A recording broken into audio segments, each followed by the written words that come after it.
Halo, selamat pagi semuanya. Salam sehat dan sukses selalu. Pada pagi hari ini, saya ingin membagikan mengenai bagaimana caranya kita dapat melalui berbagai krisis di saat pandemi seperti ini. Saya pernah mengalami hal-hal di mana banyaknya tekanan, banyaknya beban dalam kehidupan yang saya alami di tengah pandemi seperti ini,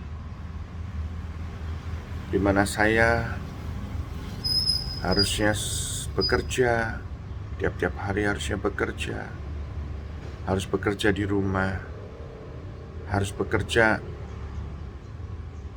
melalui handphone, online.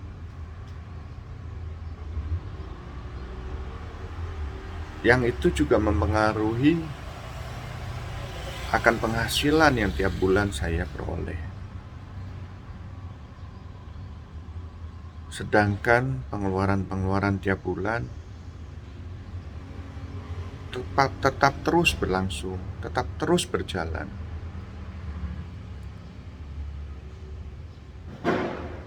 Dan di saat seperti itu,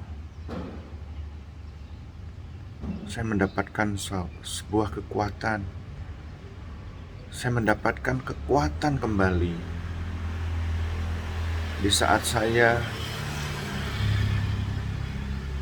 mendengarkan khotbah dari hamba Tuhan.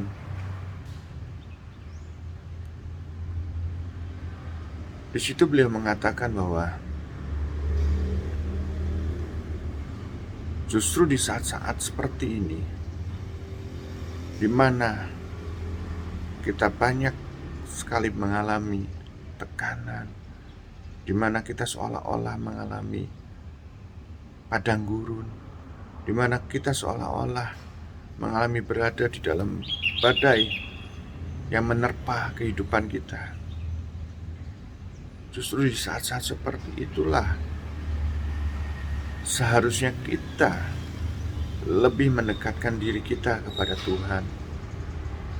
Kita datang kepadanya, kita berdoa kepadanya, bahkan kita merenungkan segala hal kebaikan-kebaikan yang sudah Tuhan lakukan dan perbuat dalam kehidupan kita. Sebelum krisis, kita dapat pergi kemanapun kita mau. Kita dapat makan di tempat manapun kita mau. Dan sebelum krisis, kita banyak mendapatkan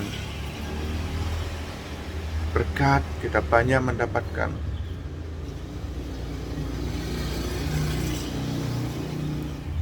hal-hal yang membahagiakan dan menyenangkan hati kita. Tapi justru di saat-saat seperti itu, kuantitas kita dalam hubungan kita dengan Tuhan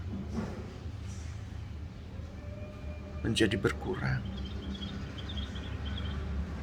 Di saat kita senang, di saat kita gembira, terkadang kita melupakan rasa syukur kita kepada Tuhan. Terkadang kita melupakan hubungan kita dengan Tuhan. Di situ saya mulai menangis. Di situ saya mulai menyadari. Dan saya datang padanya. Saya minta ampun. Saya berdoa kepadanya. Dan disitulah saya memperoleh kekuatan. Kekuatan yang sungguh luar biasa. Nah, di sini saya mendapatkan sebuah ayat yang ditulis di dalam kitab Markus pasal 4 ayat 35 sampai 41. angin ribut diredakan. Pada hari itu, waktu hari sudah petang, Yesus berkata kepada mereka, "Marilah kita bertolak ke seberang." Mereka meninggalkan orang banyak itu lalu bertolak dan membawa Yesus beserta dengan mereka dalam perahu di mana Yesus telah duduk, dan perahu-perahu lain juga menyertai Dia. Lalu mengamuklah taufan yang sangat dahsyat, dan ombak menyembur masuk ke dalam perahu, sehingga perahu itu mulai penuh dengan air. Pada waktu itu, Yesus sedang tidur di buritan di sebuah tilam. Maka murid-muridnya membangunkan Dia dan berkata kepadanya, "Guru, Engkau tidak peduli kalau kita binasa." Ia pun bangun, menghardik angin itu, dan berkata kepada danau itu, "Diam, tenanglah." Lalu angin itu reda, dan danau itu menjadi teduh sekali. Lalu Ia berkata kepada mereka, "Mengapa kamu begitu takut? Mengapa kamu tidak percaya?" Mereka menjadi sangat takut dan berkata seorang kepada yang lain, "Siapa gerangan orang ini, sehingga angin dan danau pun taat kepadanya?" Saudara-saudara, seperti yang kita baca di dalam kitab Markus 4 ayat 35-41, di situ menggambarkan kehidupan di mana murid-murid Yesus, yang saya yakin mereka telah lama mengenal Dia, yang saya yakin mereka telah banyak sekali melihat keajaiban-keajaiban, yang pekerjaan-pekerjaannya, karya-karyanya sungguh ajaib yang pernah Dia lakukan, yang pernah Tuhan lakukan dalam kehidupan mereka. Tetapi di saat mereka mengalami di mana perahu yang mereka tumpangi diterpa badai dan angin yang sangat kencang, dan di mana perahu mereka pun mulai terisi oleh air, mereka mulai takut, mereka mulai cemas, mereka mulai mengalami ketakutan yang sangat luar biasa. Padahal di perahu yang sama, di mana mereka berada, di situ ada Tuhan Yesus bersama-sama mereka.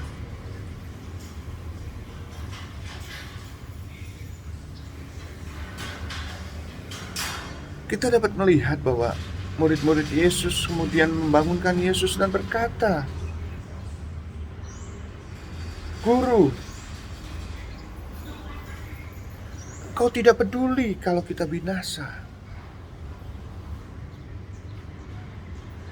Padahal Tuhan Yesus senantiasa berada bersama mereka. Padahal Tuhan pada saat bersama-sama mereka melakukan perbuatan-perbuatan, karya-karya yang luar biasa ajaib. Tapi di saat seperti itu, di saat mereka mengalami ketakutan yang luar biasa, mereka melupakan semuanya itu.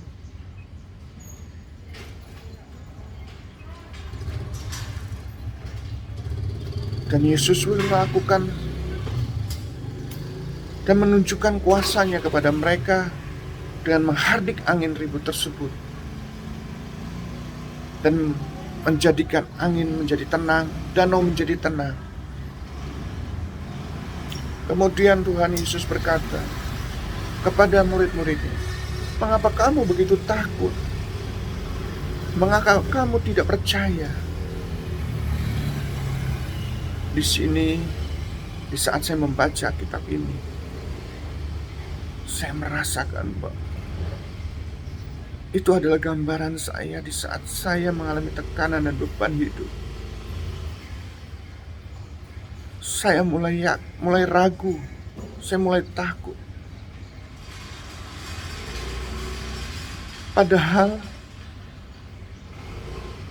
tiap-tiap hari saya mengalami suatu hal yang luar biasa, mengalami banyak perkara, mengalami banyak kejadian-kejadian di mana karya-karya Tuhan begitu luar biasa, begitu ajaib dalam kehidupan saya.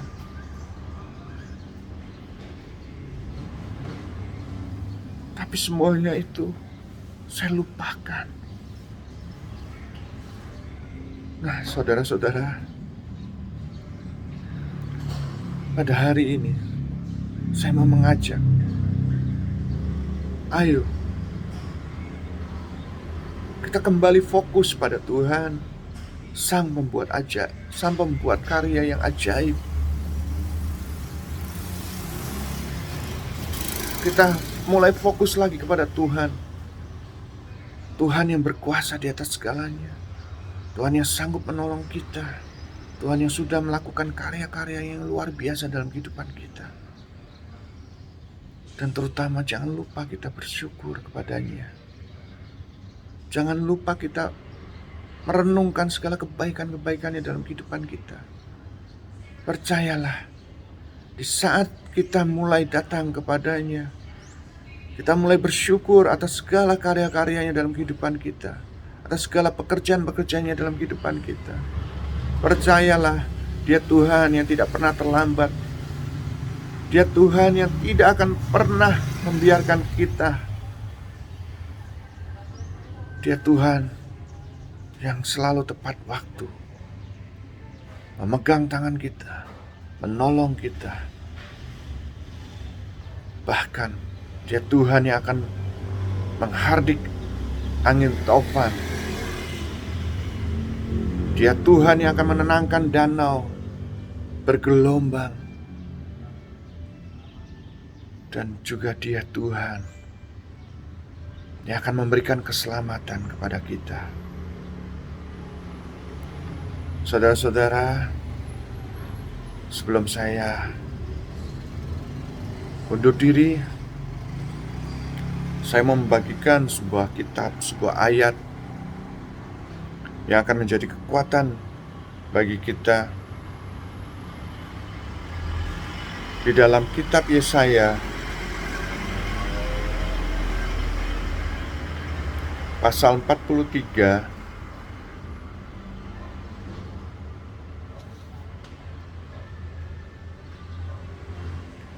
ayat 5. Janganlah takut, sebab aku ini menyertai engkau. Aku akan mendatangkan anak cucumu dari timur, dan aku akan menghimpun kau dari barat. Aku akan berkata kepada utara, berikanlah, dan kepada selatan, janganlah tahan-tahan. Bawalah anak-anakku laki-laki dari jauh, dan anak-anakku perempuan dari ujung-ujung bumi.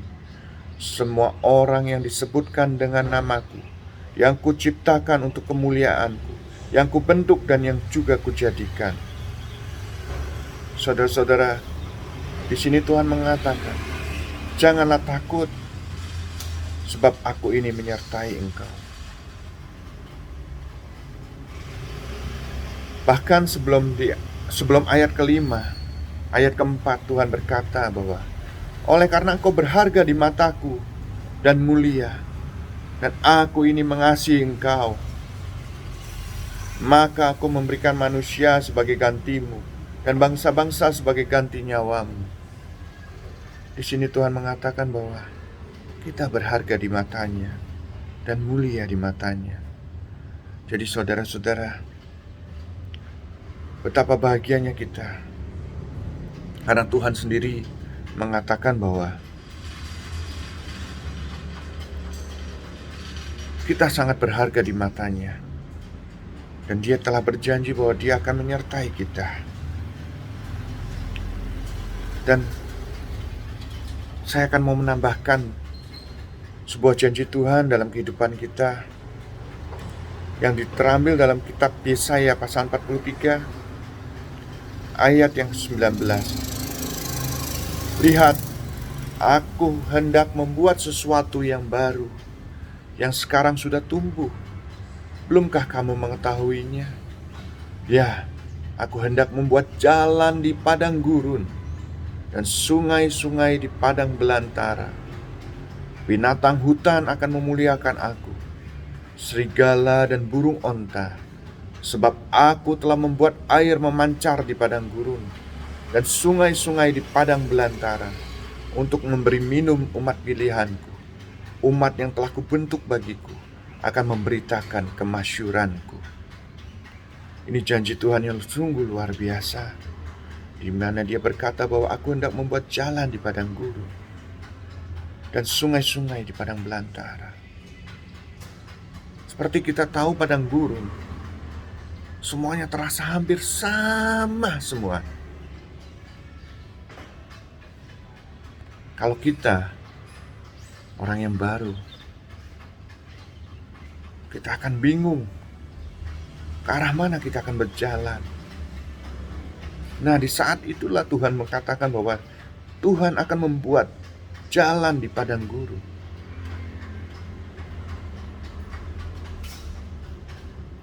Dan terutama Dia juga berkata bahwa Dia akan membuat juga sungai-sungai di padang belantara, sehingga binatang hutan akan memuliakannya, serigala dan burung onta. Sebab Tuhan telah membuat air memancar di padang gurun dan sungai-sungai di padang belantara untuk memberi minum umat pilihannya. Saudara-saudara, pegang janji Tuhan itu dan percaya dan yakini bahwa janjinya akan digenapi dalam kehidupan saudara. Kalau Tuhan saja berjanji, Dia akan membuat padang gurun menjadi sungai-sungai yang akan mengaliri air, yang akan memberi minum pada umat-umat pilihan. Kita adalah umat pilihannya. Percayalah, di tengah pandemi, di tengah krisis yang kita alami, yang seolah-olah bagaikan kita melewati padang gurun, di situ Tuhan berjanji, Dia akan menjadikan padang gurun menjadi sungai, menjadi mata air yang akan memberi kita minum. Oh, itu janji yang sungguh luar biasa. Tetap fokus padanya, tetap datang kepadanya, berdoa kepadanya, bersyukur kepadanya. Dan yang paling penting adalah renungkan segala kebaikannya dalam kehidupan kita, dalam kehidupan saudara. Maka kita akan merasakan pimpinan tangannya, kita akan merasakan hadiratnya, kita akan merasakan dan melihat karyanya yang ajaib dalam kehidupan kita. Dia Tuhan yang tidak akan pernah meninggalkan kita. Dia Tuhan yang tidak akan pernah lupa pada kita. Dia Tuhan yang tidak akan pernah terlambat dalam menolong kita. Salam sehat selalu, salam sukses selalu, salam damai sejahtera di dalam Tuhan. Tuhan Yesus memberkati kita semua. Amin.